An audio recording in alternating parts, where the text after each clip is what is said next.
FGTS ele é uma poupança, vamos dizer assim, do trabalhador, que é depositada pelo empregador e que serve para suprir necessidades do trabalhador em determinadas situações. Existem três principais modalidades de saques do Fundo de Garantia, né? Mais três representam 90% dos saques do Fundo de Garantia. Tem a rescisão sem justa causa, tem a aposentadoria, quando o trabalhador se aposenta, né? Ou quando o trabalhador está quer utilizar o saldo da sua conta vinculada para adquirir moradia própria. O direito ao FGTS está previsto na própria Constituição Federal e existe a Lei 8.036, que é a lei que regula o funcionamento do FGTS, tanto do ponto de vista do seu recolhimento, quanto das próprias aplicações dos recursos do FGTS, que é a Lei 8.036 de 1990.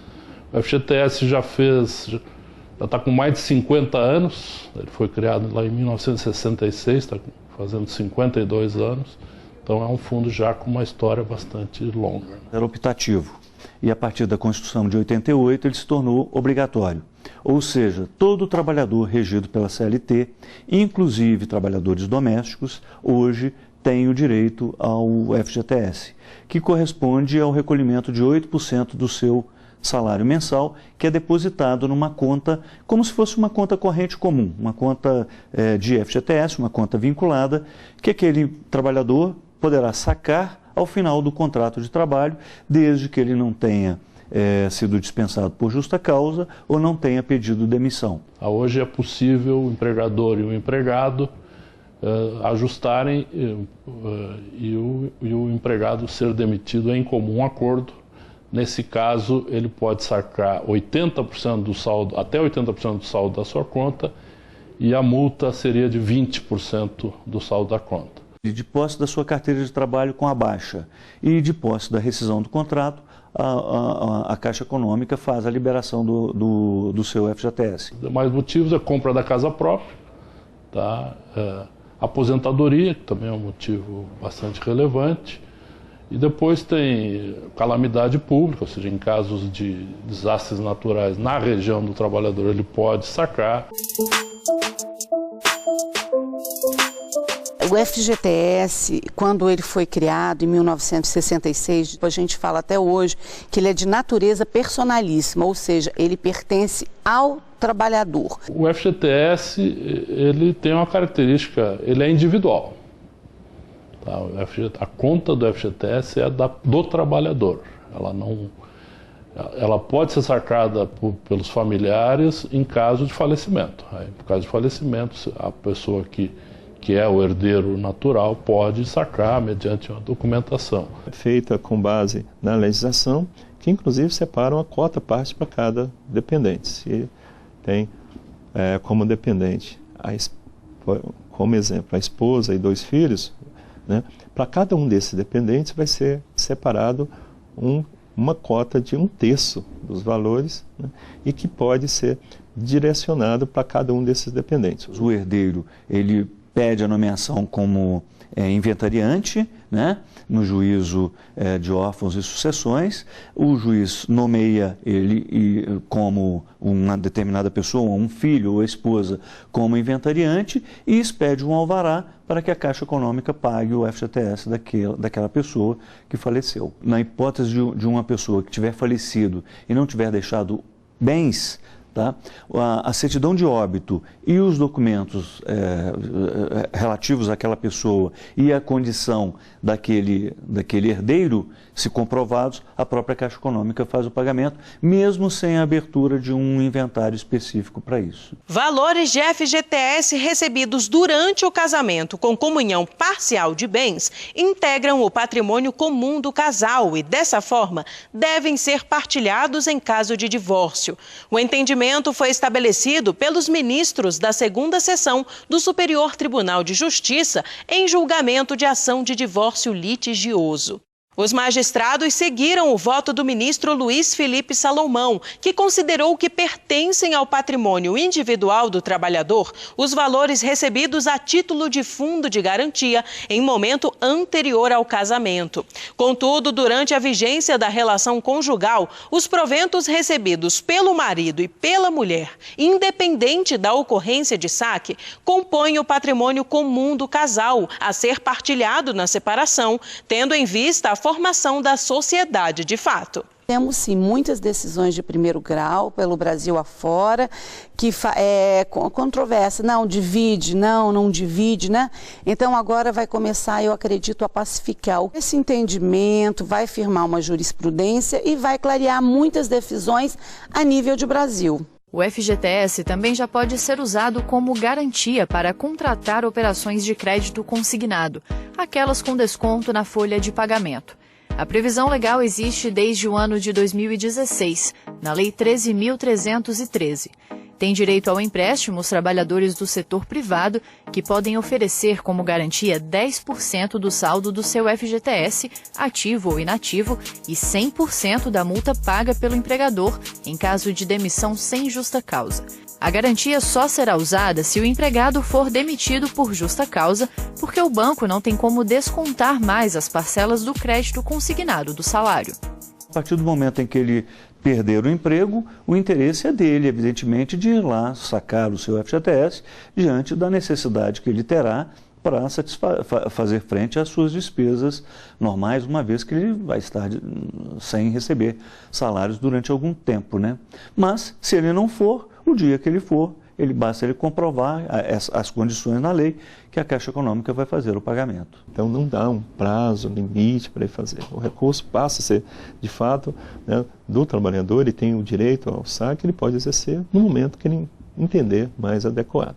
FGTS inativos são daquelas pessoas, exatamente daquelas pessoas que não buscaram, por alguma razão, não sacaram o FGTS logo depois da sua rescisão, e vamos supor, essa pessoa foi ou faleceu, ou então ele passou a condição de servidor estatutário e não recebeu aquele FGTS. Então é um FGTS que está inativo, lá numa conta inativa, mas que ele pode buscar, ele pode receber a qualquer momento, inclusive se ele já tiver falecido, os seus herdeiros.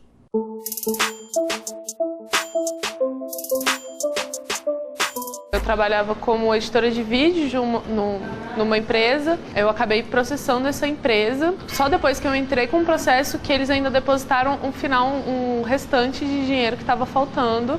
E eles provavelmente não depositariam se eu não tivesse ido atrás. Eu nunca me atentei de ver sobre o fundo de garantia. Era aquela coisa, era descontado e tudo, você sabia que tinha um certo desconto, todo mês vinha em folha. Mas assim, nunca me atentei para ver valores, realmente como é que estava, e fui deixando passar. Até que um dia, quando houve o fechamento da empresa, né, tentei ver os valores, né, não só eu como outras pessoas também, mas chegamos ao ponto de ver quase todos, né, não todos, mas a maioria, pelo menos da minha parte, foi um ano. Foi perdido de FGTS, que eles não depositaram. Muitos são as empresas que não depositam, né, e às vezes esquece, vai...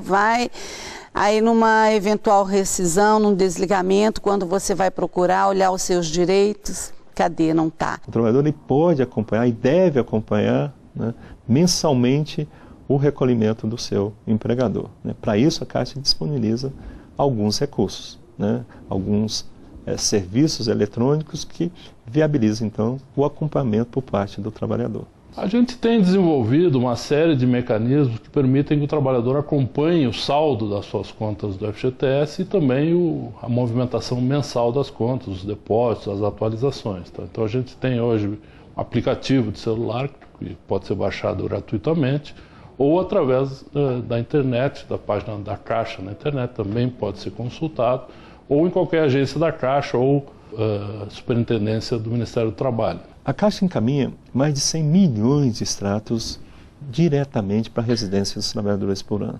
No site www.caixa.gov.br, né, tem um serviço especial para os trabalhadores poderem acompanhar, ter acesso aos seus extratos. Lá eles podem pegar, por exemplo, o extrato dos últimos 6 recolhimentos ou até o extrato dos últimos 25 anos, um extrato completo da conta vinculada dele, né? E tem uma novidade importante, que é o serviço de SMS. O trabalhador ele pode solicitar o seu cadastramento no serviço de SMS do FGTS e ele passa a receber todas as vezes que o empregador faz um depósito mensal, ele recebe uma mensagem de SMS, todas as vezes que a conta dele é atualizada ou acontece um eventual saque, ele recebe uma mensagem, né? E com isso o trabalhador passa a ser o fiscal da sua própria conta. A empresa atual que eu estou trabalhando, eu sempre dou uma olhada, sempre vejo o extrato e tudo, para não cometer o mesmo erro que eu cometi há tempos atrás, né? Eu acho que é de suma importância todo trabalhador ter acesso a isso, ao seu extrato, e ficar monitorando, né, para ver se realmente está sendo depositado, para não ser lesado, né? Os depósitos efetuados nas contas vinculadas ao FGTS são corrigidos monetariamente todo dia 10 de cada mês, com base nos parâmetros fixados para a atualização dos saldos dos depósitos de poupança e capitalização, juro de 3% ao ano. Em julgamento de recurso especial repetitivo, a primeira sessão do Superior Tribunal de Justiça decidiu manter a taxa referencial TR como índice de atualização das contas do Fundo de Garantia do Tempo de Serviço. Mais de 409 mil ações em todo o país aguardavam a conclusão desse julgamento. Por unanimidade, o colegiado julgou improcedente o recurso do Sindicato dos Trabalhadores em Água e Esgoto de Santa Catarina, que pedia a aplicação do INPC ou do IPCA ou outro índice para repor as perdas decorrentes da inflação nas contas vinculadas do FGTS. O relator, ministro Benedito Gonçalves, destacou que a mudança no índice é tarefa legislativa e foi seguido pelos demais ministros, que estabeleceram a tese de que a remuneração dessas contas tem disciplina própria, ditada por lei, sendo vedado, portanto, ao Poder Judiciário substituir o índice de atualização monetária. Verifico se a empresa está depositando certo os valores, 8% da remuneração, e qualquer identificação de problema que rapidamente o trabalhador procure a própria empresa ou o próprio Ministério do Trabalho para regularizar os seus depósitos. Se o empregador não faz esse recolhimento, ele está sujeito à aplicação de multas pela Delegacia Regional do Trabalho e a uma ação civil pública por parte do Ministério Público do Trabalho. Todo trabalhador, isso é fácil de fiscalizar, ele pode se dirigir a uma agência da Caixa Econômica, dar o número da sua identidade ou do seu CPF e ele obtém da Caixa Econômica um extrato do FGTS, da sua conta vinculada do FGTS, onde ali estarão discriminados todos os depósitos que a empresa fez. O trabalhador pode e deve informar o Ministério do Trabalho, e aí o Ministério do Trabalho, a partir daquela denúncia, ele vai iniciar uma fiscalização, inclusive uma fiscalização mais ampla naquela empresa. Tem que ter essa fiscalização tanto da nossa parte quanto do governo, né? Eu acho que já é um dinheiro que ele já não é muito corrigido, já não é integral para a gente, é um benefício, mas o dinheiro já era nosso. Tem planos de melhorar sua casa, comprar um carro novo, fazer uma viagem, tudo isso acaba em frustração, né? Que você vai ver e não tem essa quantia. O Ministério irá autuar, notificar essa empresa para que ela recolha os valores não recolhidos, vai pagar multa ainda pelo não recolhimento e, além disso, a empresa está sujeita a não ter o certificado de regularidade com o FGTS, o que pode impedir a empresa, ou impede a empresa, de uma série de coisas, como tomar financiamento em bancos federais, participar de licitações, etc. A hipótese de não recolhimento por parte do empregador é muito grave, porque se amanhã aquele trabalhador deixar o seu trabalho e não tiver o FGTS, ele vai ter que buscar a justiça e eventualmente levar um tempo maior para receber esse seu direito, que é um direito legítimo. Eu acho que é importante estar sempre explicando como que funciona, por que é importante o benefício, por que a gente contribui sem nem poder optar por isso, a gente tem que contribuir. A fiscalização hoje, nossa, ela é feita regularmente. Nós temos um plano de fiscalização, tá? E a gente acompanha A gente tem uma série de bases de dados que a gente acompanha a folha de pagamento das empresas e compara essa folha de pagamento com o que a empresa tem recolhido de FGTS. Ela é feita regularmente porque agora há cruzamentos de dados pela Receita Federal e Caixa Econômica Federal, então eles estão conversando e aí sim, hoje a Receita e a própria Caixa Econômica sabem quase que de imediato aquele empregador que deixou de recolher o FGTS. Então, se o empregador não recolher, a Caixa não concederá para ele o certificado de regularidade do Fundo de Garantia.